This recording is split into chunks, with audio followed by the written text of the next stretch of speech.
And if you make it past this point, like if you make it past this change, you're going to be so much more successful at the other side because so many people are going to fizzle out.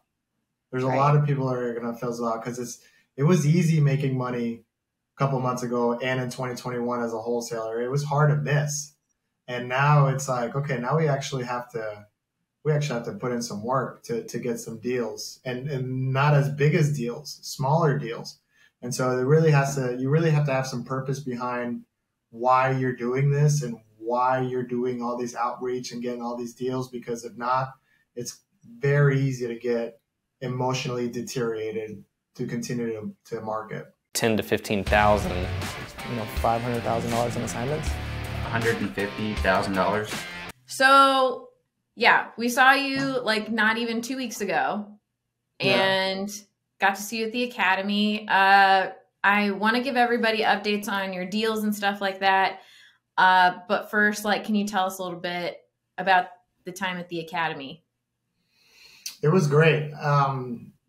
The moment I got back, I was able to implement a lot of what I learned at the Academy, platforms, system and processes, even as little as text templates. That has really helped our business get back on track, because right now business is tough. A lot of things are changing. And so this is a really, really important time to get creative. Okay. And I'm going to go off rails now because you just said this, but can you talk on what are you seeing is changing right now? What do I see that's changing? Yeah. You said that a lot of things are changing. Is that in your business or in the market? Like, can you speak to that a little bit? Both, honestly, with interest rates going as high as they are right now. So, historically they're not very high, but from the gain that we did, the 2% to now like 7% almost, a lot of buyers are holding on and not buying right now. As a wholesaler, that's very tricky because the buyers are the ones that determine the market. All of our hedge funds have stopped buying.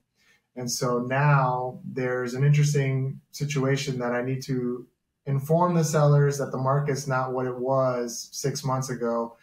And at the same time, be able to get these properties at that deep of a discount for a buyer to have that 10 or 15% cushion that they're taking off the top for, the market shift that's happening.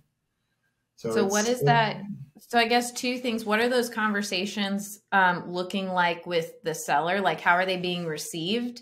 And then what do those conversations look like for the buyers that are wanting to not buy anymore? Like, what do you do?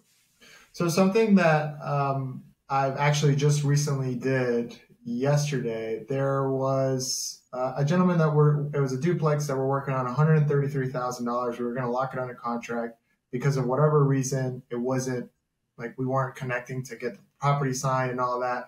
And that was kind of a blessing in disguise, because as time has gone on, I have noticed 2 properties in that area that are nicer that have gone on for 140 and 150. And they're a lot nicer, not that much of a price difference. So using the listings that are on the MLS, that are staying on the MLS, that are comparables, using that as reinforcement towards the seller is big. And just, being blunt honest, be like, it's not May or June. It was a very quick change in the market. And, if you wanted to sell a property, that would have been the best time. It's still a good time to sell, but you're not going to get that $40,000, $50,000 over asking. You have to be realistic with your expectations. So finding distressed property owners is more important now than ever, because it's not a no miss market anymore. And how are they receiving this? Like, do you feel like most people are understanding of this seller wise, or are they like, nah, I'm like, I don't think that, I just saw this or that, or, I want that still? Or are you feeling any pushback from them? Yeah. And the pushback comes from other wholesalers offering closer to what they're asking. But I'm looking at these emails come out, and I'm getting these emails. And as soon as I get that email, I put a follow-up, like email of a wholesaler blasting out the same deal that I was working on. I put a follow-up for 7 days, 10 days after that email sent and give the seller a call, because not 8 out of 10 times right now, contracts are getting canceled because these are wholesalers that are locking it up way too high. Buyers are, are trying to buy. I mean, I know a buyer that went, they were doing 75% minus repairs. Now they're doing 65% minus repairs to have that 10% cushion. And so that's something else that we're doing, is following up with emails that we get from wholesalers on deals, because we know at that price, they're not going to sell. I mean, I'm getting emails that like the ARV is 160 and they're asking for 115 and it's a POS. It's just like, that doesn't work for anybody. So that's kind of like the hard trial and error route of a seller realizing that the market has changed. But if they're receptive and you do a very good job of explaining on what's happening, this is why I'm coming up to these prices, and have a clear communication with them, you might have a better chance of getting the deal done. And looking on the buyer side of things, you said that a lot of them aren't buying anymore, or like you said, they're adjusting. Mm-hmm. So are you having more of those active conversations with your buyers list to just see where they're at? And are you continually then adding, or how are you adding more buyers that are willing to buy? Like, I guess, how do you fill the funnel on that other side? Mm-hmm. One thing that we're doing is like posting on Facebook groups to see, hey, the market's changing, who's actively buying? And whoever reaches out to me, I personally reach out to them. It's like, okay, you're actively buying. If I don't already have their specs of what their recs are for a property, then I get that from them. Another thing, we have a mailer list that we send deals to, and we kind of just reach out to them and see who's actively buying right now. Send me an email. If you're actively buying, let me know. And so we're doing that to kind of find the buyers that are looking. And whenever the time comes when we get that deal under contract, we know who to send it to. Got it. Well, let's dive into some of your deals. I don't know if you want to start with just like updating us on, I know in your case study, we saw a couple of properties that maybe you want to just update where those are at now in their process after the last couple months.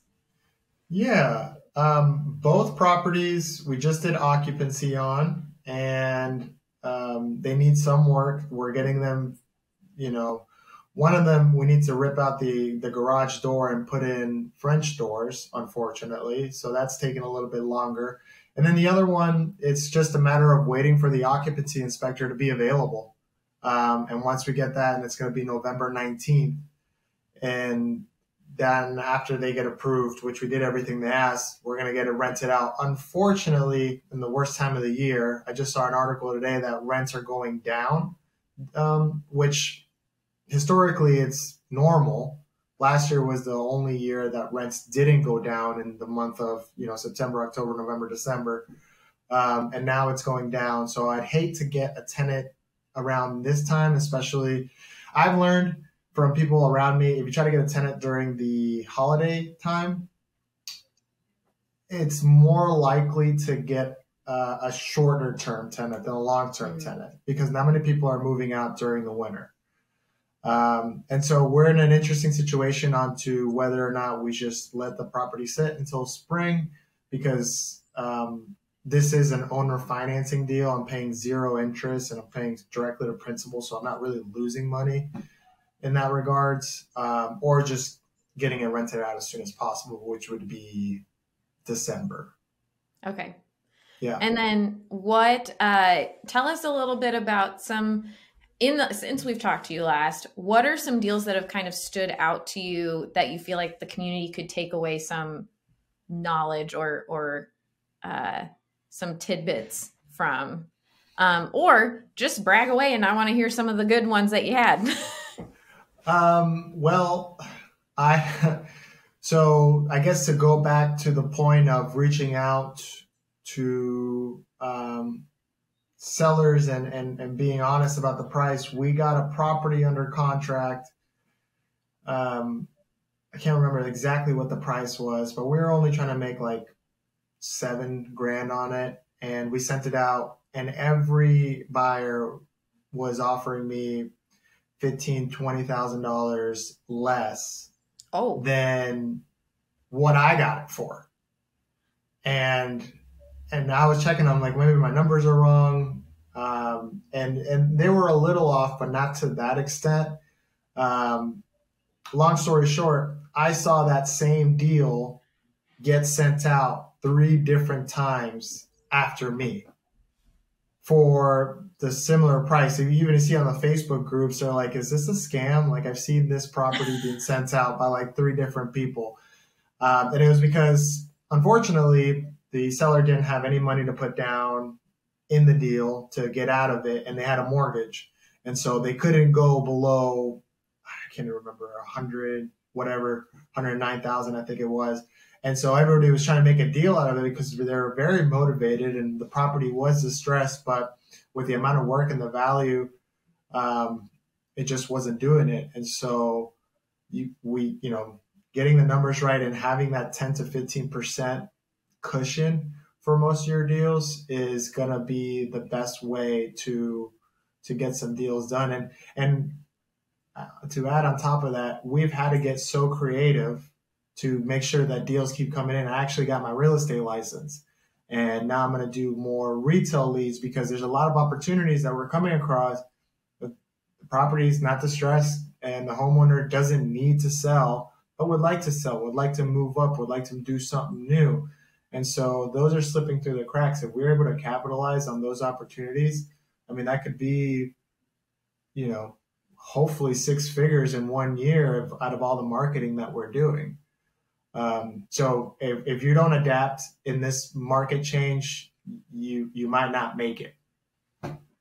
Now, are there things that I know you were talking about from the academy? You brought back you're doing texting with the different templates that you got from that. Is there anything else you're changing with your outreach to find those motivated sellers, or are you sticking like very just tried and true to what you've been doing? So no, we've cut down on cold calling completely because we're not getting a lot of responses. We're amping up our texting, and we're doing a very targeted search, especially in our community. In the neighborhood that I live in, there's a lot of new builds going up, and there's houses that are getting torn down left and right. So me and my partner were just literally driving around town, seeing a distressed property. We add it on the DealMachine app. We're actually doing the skip tracing, immediate skip tracing that you guys taught at the academy, because I didn't know about that. And I just call them right there. And if they don't answer, I go and put a door hanger that I got from Justin at Ballpoint Marketing. And then now we're going to just have a very concentrated search within our own backyard to sell to the developers that we worked with before, because now more than ever, you need to find buyers that are realistically buying and give them what they want. Dude, I'm so pumped that you're using the door hangers. Have you gotten anything from them yet? Nothing positive.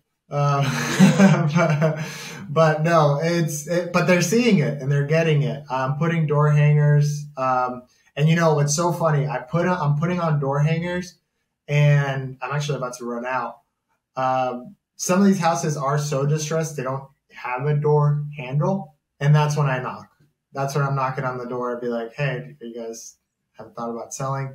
And it's so funny because there's new builds happening so much in our community that all I say is like, hey, I'm partnering with the developer that's building that house right there. We're walking around and people in the neighborhood seeing if anybody's interested in selling their property. And it hasn't worked yet, but it's not lie, and it's true. I am partnering because it's one particular buyer that is just buying everything in this town. And I'm trying to get creative to find more deals because it's not as easy as it was a couple months ago. Yeah, no, you got to get creative. And I feel like those who push forward are going to definitely, they're like you said, you're going to either continue or you're going to fizzle out. And And if you make it past this point, like if you make it past this change, you're going to be so much more successful at the other side because so many people are going to fizzle out. There's a lot of people that are going to fizzle out because it was easy making money a couple months ago and in 2021 as a wholesaler. It was hard to miss. And now it's like, okay, now we actually have to put in some work to get some deals and not as big as deals, smaller deals. And so you really have to have some purpose behind why you're doing this and why you're doing all these outreach and getting all these deals, because if not, it's very easy to get emotionally deteriorated to continue to market. So what is, if you're comfortable telling, what is your why so that you don't get emotionally deteriorated? My why is my freedom. As you know, I love doing stand-up comedy. I love using my creative side to kind of fill my time. If I'm not doing investing in real estate, I'm gonna get a 9-to-5, and that 9-to-5 doesn't allow me to do the things I really want. And so the idea of going into an office every day from 9 to 5, it doesn't like scare me, because if I need to go to an office to get more deals, I'll do that. But it's just a matter of like, my freedom is my most important asset to me right now because of my passions. And so that's a big why for me. Now, kind of pivoting back to your real estate license, what would you say to someone who, and I know this can go so many different ways, but what would you say to someone who's like wondering if they should get their license, if they're a wholesaler? Like what would you say should tip them over the edge of like, you don't really need it, or like, yeah, you should definitely do it then?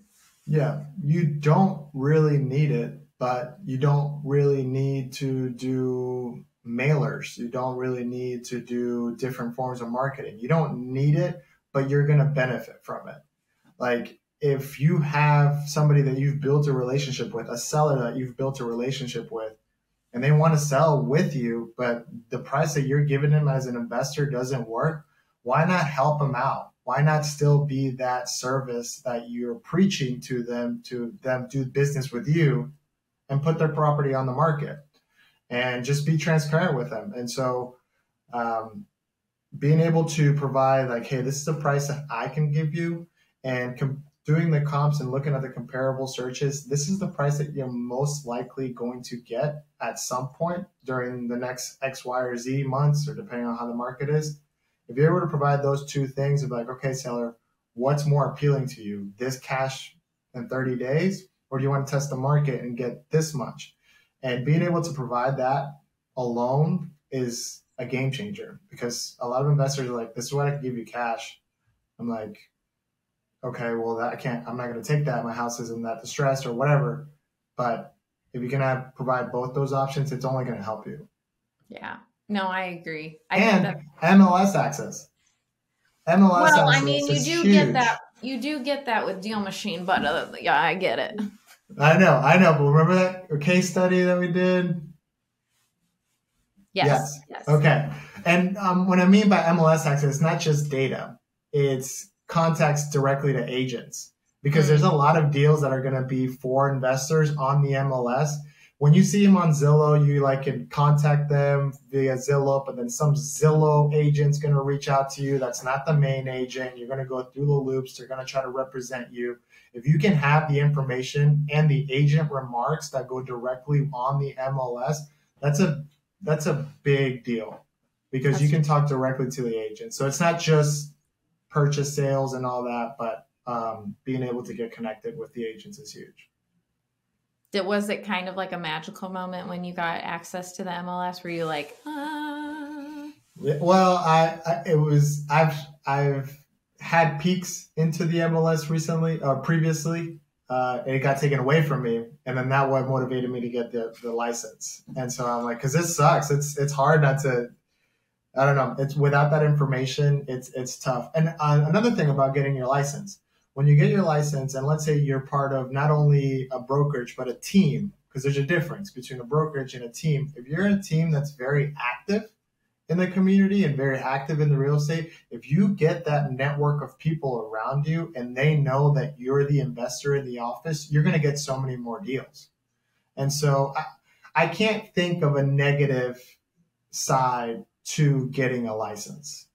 And I hate that it took me so long to get one. I was making money and I was like, why not? But now with this change in the market, it got me thinking of other ways to get income, and it has a lot of benefits.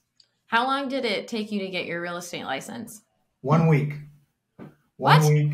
Yeah, I did a crash course Monday through Friday, 8 a.m. to 5 p.m. I studied at night. I started Monday, did the course till Friday, did a practice exam on the next Monday, and then took the test on Tuesday, passed the first time.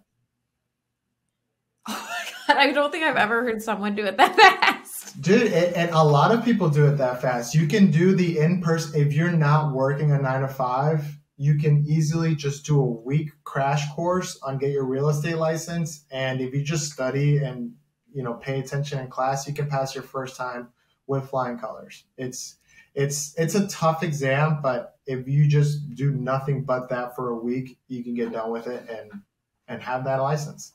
Well, congratulations. I didn't realize you did it that quickly. Good Lord. Mm-hmm. Yeah. Thank you. Yeah.